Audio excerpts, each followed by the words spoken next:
Okay, I believe this is where we had left off with last time. So today we will very easily finish up this section and this chapter.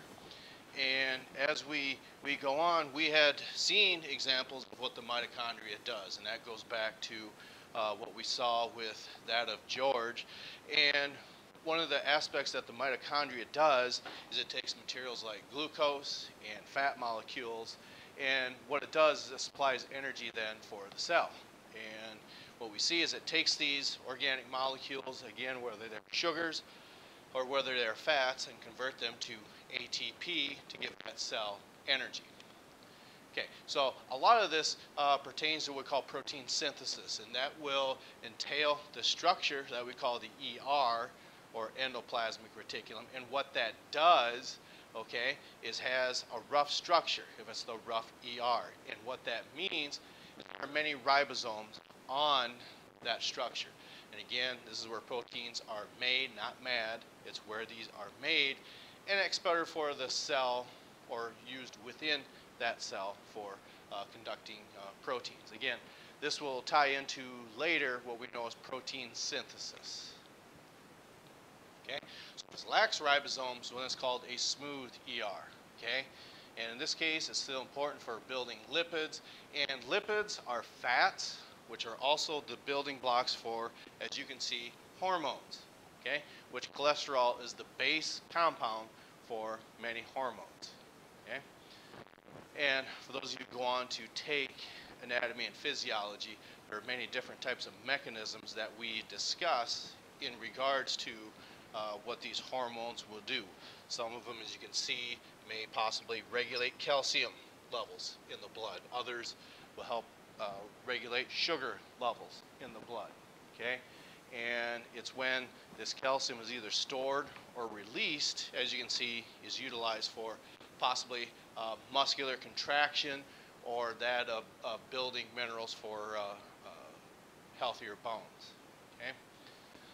And finally, the Golgi apparatus, as you can see, is just a flat sac of membranes, or membranous sacs. And what that does is it will collect different types of proteins, and it will modify them, whether it's for that cell's use or whether it's for another cell's use. So again, the Golgi apparatus is a flat membrane sac that will collect and modify proteins. And again, we'll get into this at a later time on what protein synthesis actually involves. Okay, and it's going to be, of course, important for many of the biochemical reactions that do take place within the body. And again, we won't go to in such a deep level here in general biology. That's more so regulated towards anatomy and physiology. Okay, so this possibly wraps up, oh, we got plant cells.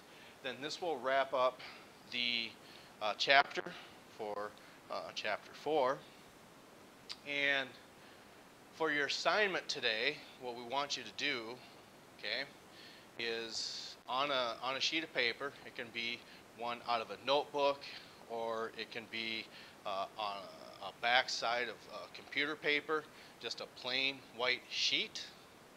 What we want you to do is illustrate the differences that you would see between a plant cell and an animal cell. For instance, there are two aspects on this slide that, as you're looking at, would tell you, oh, we know that that is a plant cell and not an animal cell. So those are two clues that you could possibly use. And we also want you to draw probably the main structures and label them that we talked about this chapter. So inside the cell you have the nucleus, okay? You also have the endoplasmic reticulum, and if there are lots and lots of little tiny bumps on there, those are ribosomes. So it'll be labeled as the rough ER. Then if you have another structure that's an endoplasmic reticulum that is lacking that of ribosomes, that is a smooth ER. Okay? And then finally, we want you to be able to illustrate what a mitochondria is and what is the mitochondria responsible for. Okay? So we want you to, this will be two separate, let's say, illustrations, and I'll shut the projector off here in just a moment, and then you can have a better idea of what it is we want you to turn in for tomorrow. You'll have the rest of this class period to work on that, and then I will collect them tomorrow, and then Wednesday we will review for what's the material we've covered in this chapter, and we'll talk about whether we want to have the exam on Thursday or Friday. So that is it for lecture materials. So again, I will illustrate what it is we want you to do for this activity. Okay? What that means is, okay, probably the best way to do that and make a comparison would be this. Okay, you would certainly know. Okay, this has two structures on that. I won't give it away on what type of cell that is, because this also has two layers.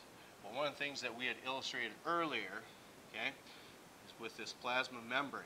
We said it's basically like the gatekeeper, because remember, all cells have these aspects in common. They all have a nucleus, they all have a plasma membrane, they all have a cytoplasm. So here in this cell membrane, or plasma membrane, this gatekeeper, we said would allow, for instance, proteins to move into and out of the cell.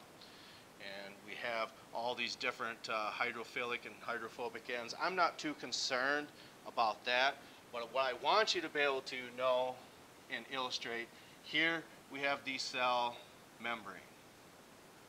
Okay, that would be one. We want you to illustrate, well, there's a command center inside of the center of the cell. That would be one. What's this structure called? And if we got this membrane sac here with lots of bumps on them, what do we call this? It's got a specific name. That would be another one. And that's different from what we would have here.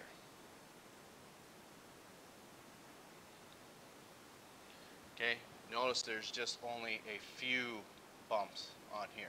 So this has a specific name, this has a specific name. And finally, what we want you to do is two more structures we want you to know. I'm just going to abbreviate that. Oops. What would mito be short for? And what does that structure do for us? We want you to illustrate what that is. And then there's finally one more membrane sac that we talked about in lecture that collects and modifies. What structure does that inside the cell? Okay? Then again, of course, let the cat out of the bag. We know this is a plant cell, and how would you illustrate that that plant cell is different from this animal cell? You're going to have a lot of the same structures within it, and I want you to, we'll just keep it simple. Just do these two on your piece of paper, and then that will be your activity for tomorrow, and that's what we are looking for. Illustrate what these structures are and what they do, and what would this animal cell have in common with this plant cell. It's going to have some of the same structures, but what would that be? That's what we're looking for. And again, label all of these structures and briefly describe what it is that they do for the cell. And then finally, maybe down here, just like we've talked about all chapter long, there's three aspects that these cells have in common. I want you to write down what they would be. And I will collect them possibly tomorrow. We'll discuss whether your exam is on Thursday or Friday. That's all I have, and we will see you tomorrow.